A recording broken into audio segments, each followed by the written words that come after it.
minimal setup time. Look at that. Like that, right? It's almost like we've done this before with you.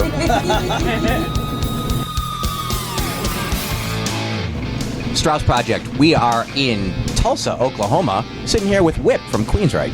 How's it going? It's going good. We're in the back lounge of our tour bus. Yeah, they keep us in the back of the bus. They don't like us out in the general public. You guys just got back from Europe and played a show in Minnesota last night, and now you're here in Tulsa. What time does your body clock think it is? My body clock is telling me I should be asleep right now. Yeah, and caffeine infused, most likely. How do you guys deal with that kind of adjustment? Because you're all over the map, literally. It's, we were over there for a little over 3 weeks, and I think we did like 18, 19 shows, and so it was a pretty rigorous schedule.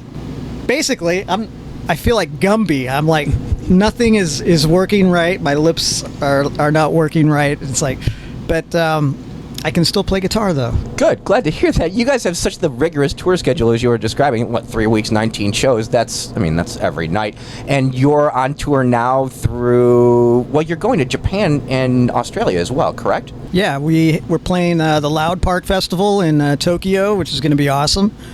Queensryche's never done that before, so that's another first for Queensryche. And then we're going to, since we're close to Australia, we're going to go tour Australia, do a small tour and hit some cities there. And after that, we're going to come back to the States, regroup, decompress, and then we're going to start a fall-winter tour with Armored Saint in the U.S. Yes, we're looking forward to that. We will see you in Chicago in December for sure. Have you been to Australia before, by the way? You have in your past, have you not? Yeah, I've been there a couple of times. It's a long flight. Yeah.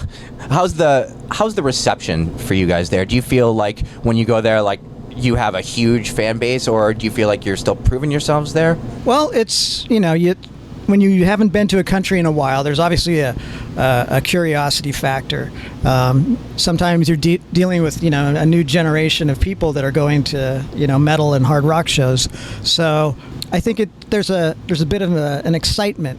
We're always going to go through Chicago. So everybody already knows. But when you don't visit a country for so many years, it's a little more exciting. And then your meet and greets are probably that much more special for the people who don't get the opportunity to see you on a yearly basis.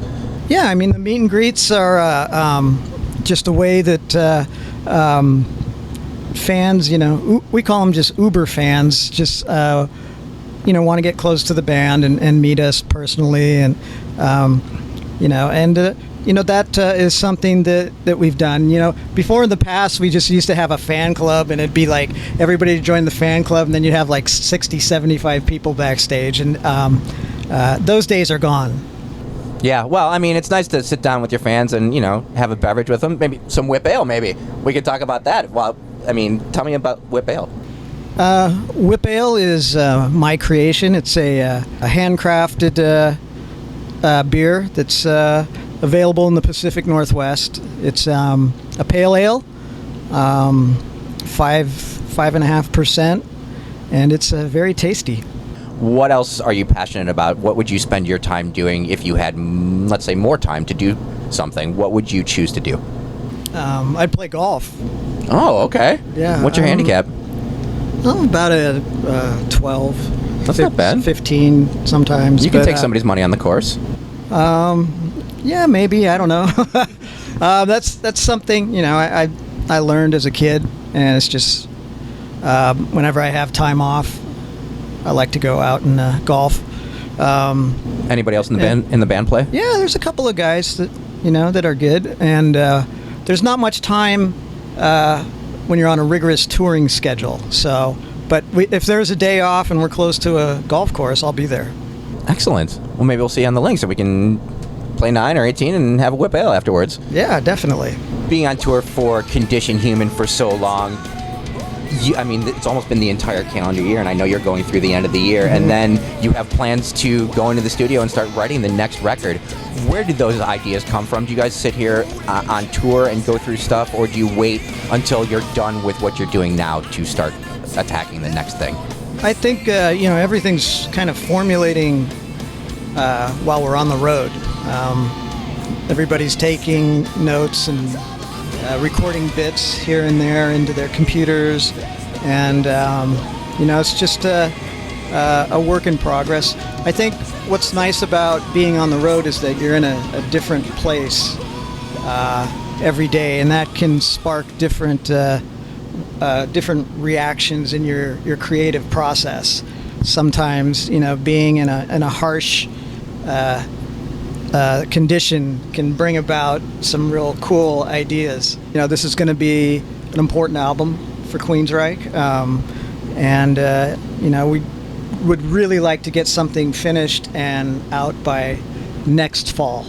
That would be amazing. It would be your third album with Todd as the lead singer. Yes.